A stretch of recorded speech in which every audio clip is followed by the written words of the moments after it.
नमस्ते, मैं डॉक्टर प्रेरणा उबाणे, मॉडर्न महाविद्यालय, हिंदी विभाग प्रमुख। आज आपसे थोड़ा-सा रूबरू होना चाहती हूँ, हमारे एक महत्वपूर्ण कोर्स के संदर्भ में MIL मॉडर्न इंडियन लैंग्वेजेस अर्थात आधुनिक भारतीय भाषाएँ। इस पाठ्यक्रम की जानकारी देने के लिए आज मैं आपके साथ जुड़ी हुई हूँ और जो सभी विद्यार्थियों के लिए अनिवार्य रूप में सावित्रीबाई फुले पुणे विश्वविद्यालय की ओर से किया गया है। और इस कोर्स में किस प्रकार का पाठ्यक्रम है और विद्यार्थी क्या पढ़ेंगे, उनकी रुचि अलग-अलग कहानियों की हो सकती है, कविताओं की हो सकती है, लेकिन इस पाठ्यक्रम में हम एक ऐसे नए विषय को पढ़ने वाले हैं कि जो सभी विद्यार्थियों के लिए बहुत ही आवश्यक है।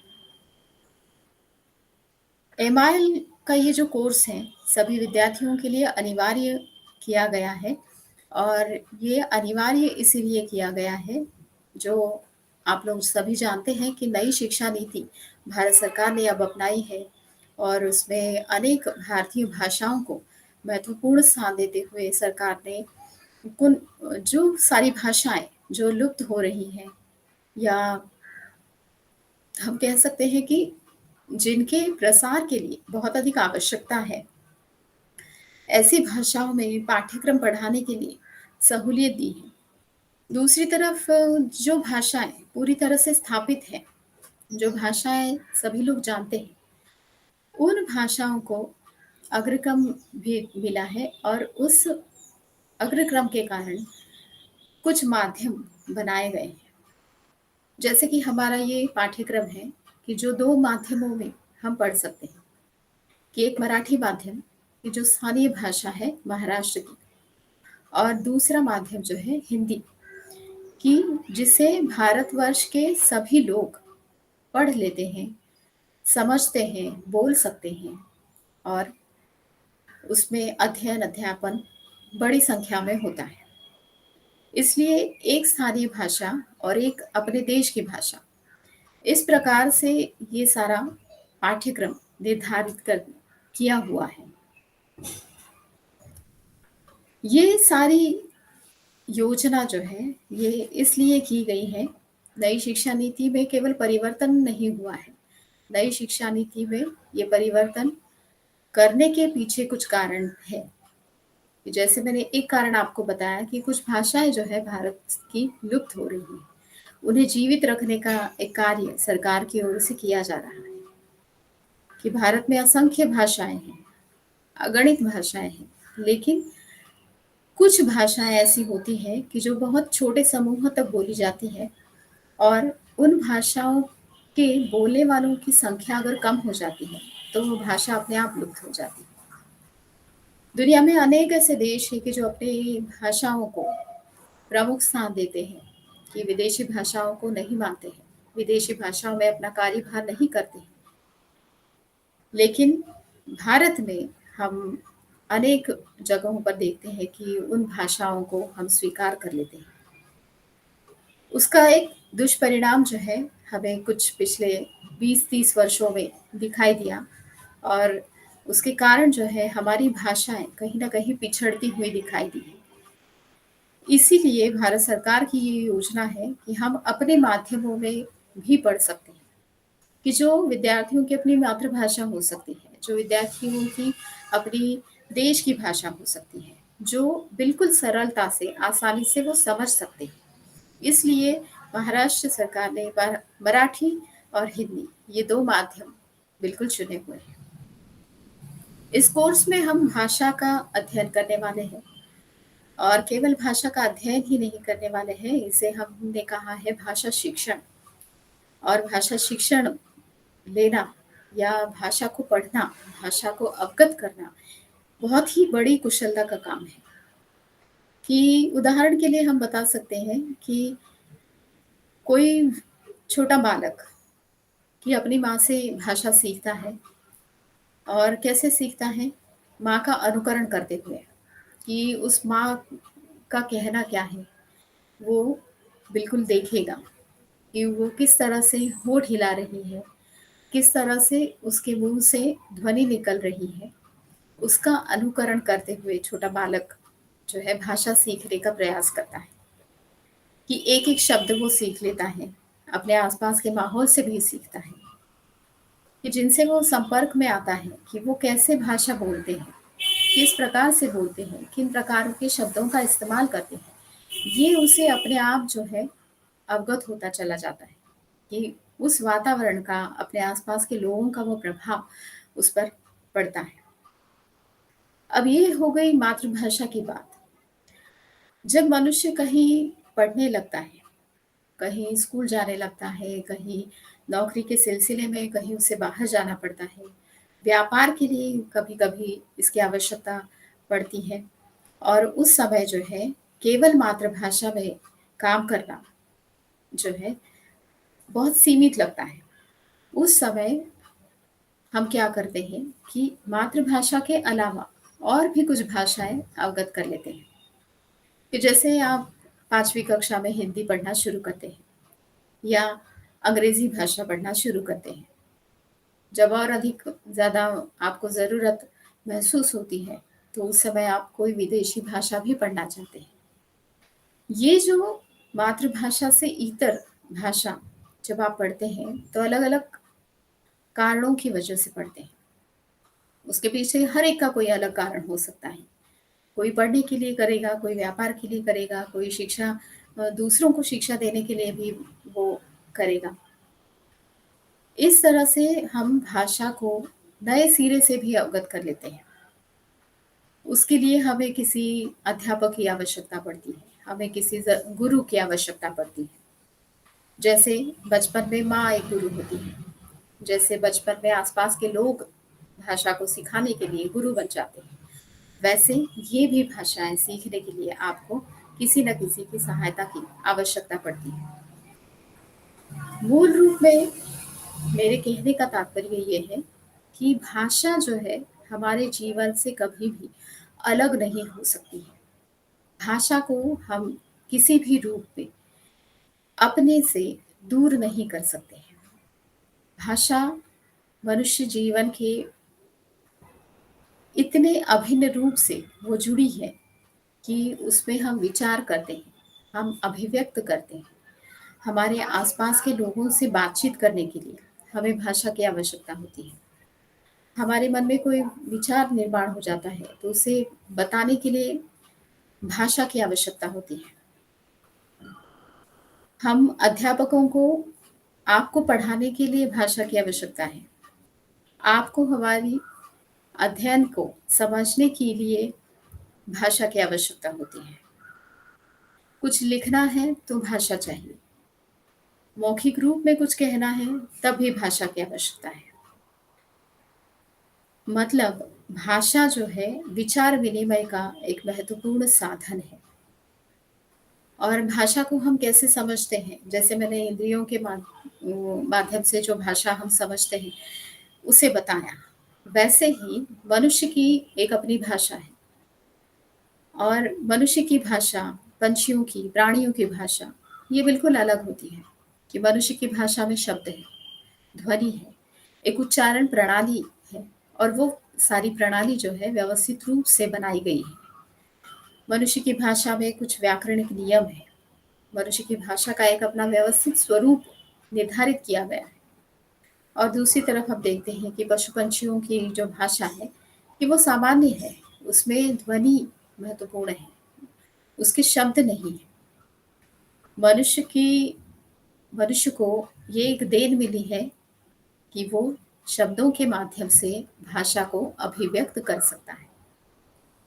और ये सबसे महत्वपूर्ण बात होने के कारण ही हम भाषा का विस्तार से अध्ययन भी कर सकते हैं। कि मनुष्य बुद्धिजीवी प्राणी है, कि हर बात की जो है बाल की खाल निकालना उसकी जो आदत होती है, उसकी ही माध्यम से भाषा के स्वरूप को उसने जाना है कि भाषा विज्ञान नाम की एक अलग सी शाखा फिर तैयार हो गई।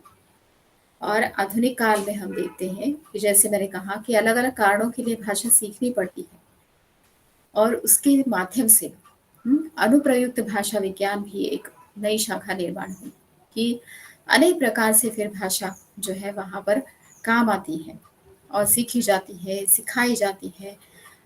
भाषा सीखना ये अपने आप में एक कौशल की बात है और जो व्यक्ति भाषा सीखने के लिए प्रयत्न करता है और सही ढंग से प्रयत्न करता है कि वो उसे बिल्कुल अवगत कर लेता है कि उसके लिए फिर परिश्रम बहुत अधिक परिश्रम करने की आवश्यकता नहीं होती।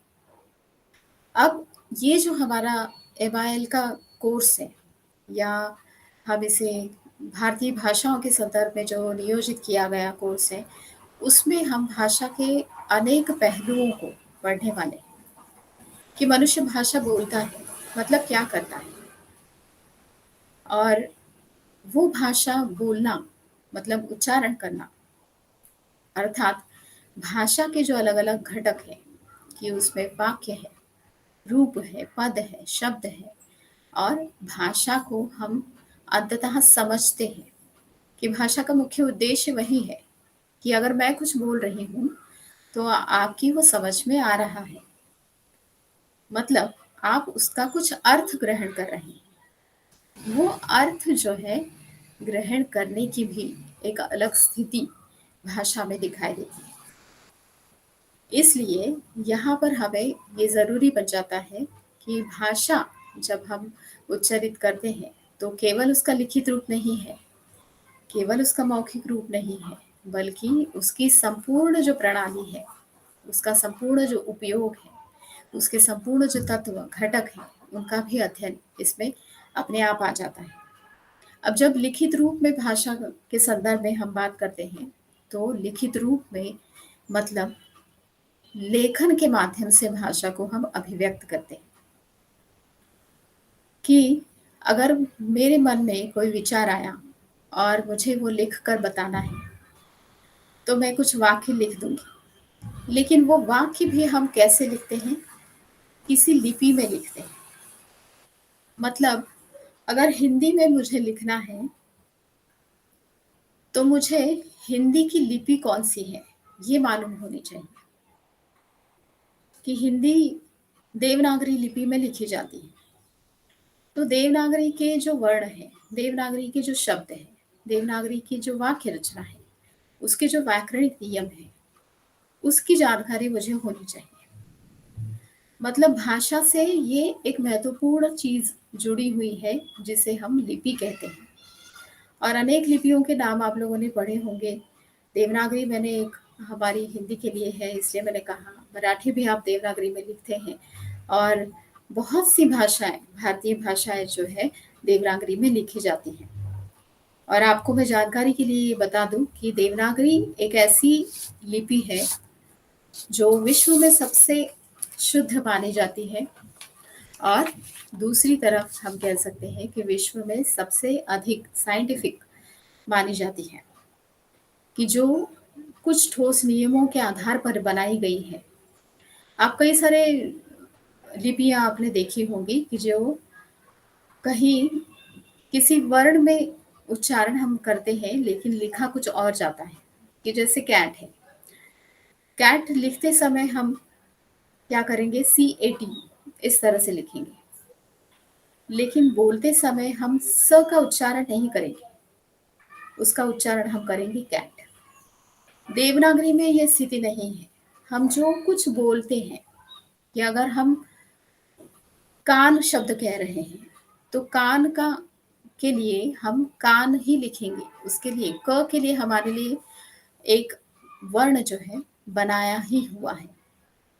कि देवनागरी लिपि में इस तरह की एक एकरूपता हमें दिखाई देती है। इसलिए हमारी जो भारतीय भाषाएँ हैं, वो अधिक सरल होती है पढ़ने के लिए और बहुत अधिक विशुद्ध होती है।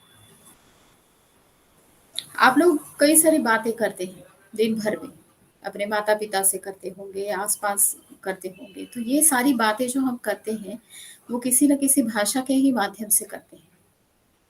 भाषा के जो मैंने तत्व बताए, जो घटक बताए कि जिसका अध्ययन भाषा विज्ञान नाम की शाखा में होता है या अनुप्रयुक्त भाषा विज्ञान में भी होता है। वो सारे जो हैं हम बहुत अधिक विस्तार से भाषा बोलते समय सोचते नहीं हैं या उनके बारे में हमारा विचार नहीं होता है। लेकिन इस पाठ्यक्रम में हम उन सारे भाषा के पहलुओं को जानने की कोशिश करेंगे। मनुष्य अपनी भावनाओं को कैसे अभिव्यक्त करता है, अपने विचारों को अभिव्यक्त कर कैसे करता है और केवल कैसे नहीं, क्यों करता है, उसके पीछे के कारण भी हम लोग समझने की कोशिश करेंगे। कि मनुष्य की भाषा बिल्कुल ही अलग आपको दिखाई देगी। कि जो भाषा कि बचपन से 1 डेढ़ साल की उम्र से आप अब तक बोलते आए हैं, उसके बारे में शायद ही आप लोगों ने फिर सोचा होगा। और आप जब ये पाठ्यक्रम पढ़ना शुरू करेंगे, तो निश्चित रूप से आपको ये महसूस होगा कि भाषा कितनी गहराई से पढ़ने वाली बात है। कि भाषा का अध्ययन करना जो है, ये बहुत ही टेढ़ी खीर है। ये कोई आम बात नहीं है, भाषा का मतलब क्या है? और चाहे हमारी भाषा हिंदी हो, तमिल हो, कोई विदेशी भाषा हो, मातृभाषा हो, कि हर एक भाषा को बोलना, उसे लिखना और विशुद्ध रूप से लिखना कितना ज़रूरी होता है। अब भाषा जैसे मैंने कहा कि लिखित और मौखिक रूप में हमारे सामने आती है, तो अनेक प्रकार से और भी उसके पहलू तैयार हो जाते हैं। और जैसे साहित्यकार का अगर उदाहरण हम लें कि कोई साहित्यकार निबंध लिखता है, कोई कहानी लिखता है, कोई उपन्यास लिखता है, कोई कविता लिख देता है, कोई लघु कथा लिख देता है और उन माध्यमों से भी वो अपने विचार व्यक्त करता है। कि वो साहित्य की ऐसी सशक्त विधाएँ हैं कि उन सशक्त विधाओं के माध्यम से ये लेखक अपने विचारों को वाणी देते हैं, विचारों को अभिव्यक्त करते हैं और वो विचार जो है जनमानस तक पहुँचाने की कोशिश करते हैं। आप फ़िल्म देखते हैं, आप टीवी देखते हैं, वो टीवी में जो कोई सीरियल अगर आ रही है, तो उस सीरियल की भी अपनी एक कहानी होती है, उस कहानी की भी अपनी एक अलग भाषा होती है। अगर आप खबर देख रहे हैं, समाचार देख रहे हैं, तो उन समाचारों की भी एक अपनी भाषा होती है, अपनी एक अलग रूप से उसे प्रस्तुत किया जाता है, उसे दृश्यांकन भी किया जाता है। तो कुल मिलाकर हम कह सकते हैं कि भाषा जो है अनेक प्रकारों से हमारे सामने आती है। जैसे मैंने साहित्य की कई सारी विधाओं के नाम लिए, वैसे ही अनेक माध्यम भी हमारे सामने हैं, जैसे इलेक्ट्रॉनिक मीडिया है, प्रिंट मीडिया है। रेडियो आप देखेंगे कि रेडियो में आप 2 प्रकार से भाषा को समझ सकते हैं, कि आपको सुनना होता है गहराई से उसमें और जो आवाज़ उसमें आ रही है, जो शब्द उसमें सुनाई दे रहे हैं, उसे ठीक से समझना होता है। वो श्रवण का एक अलग कौशल भाषा के साथ जुड़ जाता है। आप कोई नाटक देखते हैं, तो नाटक में आप देखते भी हैं और एक साथ सुनते भी हैं। तो 2 प्रकार से वहाँ पर भाषा आपको समझ में आ जाती है कि कोई कलाकार जो है या कोई अभिनेता जो है मंच पर किस वेशभूषा में आया हुआ है। उस वेशभूषा से आपको तुरंत पता चल जाता है कि वो किस वर्ग का पात्र है, किस प्रकार का वो चरित्र है। और जब वो बोलने लगता है, वो अभिनेता या वो चरित्र जब कुछ संवाद कहता है, तो उस चरित्र के व्यक्तित्व को भी आप समझने लगते हैं। ठीक है, मतलब भाषा जो है साहित्य के माध्यम से हमारे सामने आती है, नाटक, फ़िल्म, टीवी, रेडियो तमाम सारे जो हमारे ये माध्यम है, उनके माध्यम से भी ये सामने आ जाती है और ये इस पाठ्यक्रम में हमें इन सारे माध्यमों में किस तरह से भाषा को बोला जाता है, लिखा जाता है और उसके स्थूल रूप से नियम क्या है, ये हमें देखना है। और आप भी उस भाषा को गहराई से समझेंगे। अगर कुछ विद्यार्थी ऐसे होंगे कि जो अपनी भाषा की तरफ बहुत ज़्यादा ध्यान नहीं देते हैं या अशुद्ध लिखते हैं, तो उनकी भी भाषा सुधरने वाली है और इसका एक और अच्छा फल आप लोगों को ये मिलेगा कि आप अपनी ही भाषा से और अधिक गहराई से जुड़ेंगे। क्या आप हिंदी से जुड़ने वाले हैं, आप मराठी से जुड़ने वाले हैं, आप अपनी हिंदी भाषा को कोई शब्द अगर आप कैसे लिखते थे पहले और आपको अगर सही उसका रूप मालूम हो गया, तो वो शब्द ऐसे लिखना है, ये आपको मालूम हो जाएगा। कुछ विराम चिन्ह अगर देने हैं, तो वो कैसे देने हैं? हिंदी में कुछ विराम चिन्हों को क्या कहा जाता है, ये आपको मालूम नहीं होगा। ये भी आपको मालूम हो जाएगा। और कुल मिलाकर उच्चारण प्रणाली, कि जैसे मैंने पहले भी कहा आपको कि भाषा जब हम बोलते हैं, तो हमारे कंठ से, हमारे जीभा में, हमारे होठों में कुछ हलचल होती है। वो हलचल किस प्रकार से होती है, उसके कारण क्या है, वो कैसे होती है, किस प्रकार से हम हर एक वर्ण का उच्चारण करते हैं, ये आप समझ पाएँगे और आपको पता चलेगा कि 2 सेकंड में हम 4 वाक्य बोल लेते हैं और कई सारी बातें कर लेते हैं, लेकिन उसके लिए जो है हमारे शरीर को कितना कष्ट उठाना पड़ता है, कि ये आप समझ कर जो है आपको बहुत खुशी होगी। और मैं सारे विद्यार्थियों को का स्वागत करती हूँ आज के हमारे पहले एक लेक्चर में, कि जो एक परिचय देने वाला लेक्चर है। हमारा कोर्स, हमारा पाठ्यक्रम क्या है? इसे बताने के लिए आज जो हमें आपके साथ जुड़ना पड़ा, और मुझे लगता है कि इस माध्यम से जो है आप लोग बहुत अच्छी तरीके से उस भाषा को भी समझ पाएँगे। आवश्यकता अनुसार हम लोग इसकी परीक्षाएँ लेने वाले हैं और उन परीक्षाओं की भी जानकारी आपको इन वीडियोज़ के माध्यम से मिलने वाली है। किसी भी प्रकार की समस्या अगर है, तो आप बिल्कुल ही हिंदी विभाग के जो अध्यापक हैं, उनसे संपर्क कर सकते हैं, मुझसे भी संपर्क कर सकते हैं। और मैं पुनः एक बार आपका स्वागत करती हूँ, आपका अभिनंदन करती हूँ कि आप एमआईएल के कोर्स से जुड़ रहे हैं। भारतीय भाषाओं के संवर्धन का एक काम छोटा-सा ही सही, लेकिन आपके द्वारा भी होने वाला है। इस खुशी में आपको भी शामिल होना है और भारत सरकार की जो योजना है भारतीय भाषाओं को बचाने की, उसमें आप अपना सहयोग देने वाले हैं। एक व्यापक स्तर पर इस कोर्स को आपको देखना है कि परीक्षाओं का काम तो हमेशा ही चलता रहने वाला है। ये 2 क्रेडिट का कोर्स है और इसकी परीक्षा जो है अंतर्गत परीक्षा विभाग के माध्यम से हिंदी विभाग के द्वारा ली जाने वाली है और अंतिम परीक्षा जो है ये सावित्रीबाई फुले पुणे विद्यापीठ की ओर से होने वाली है। लेकिन फिर भी कि एक व्यापक उद्देश्य के माध्यम से हम इस कोर्स को देखने वाले हैं और पुनः एक बार मैं सारे विद्यार्थियों का स्वागत करती हूँ और हिंदी विभाग से जुड़ने के लिए मैं हार्दिक आभार भी ज्ञापित करती हूँ।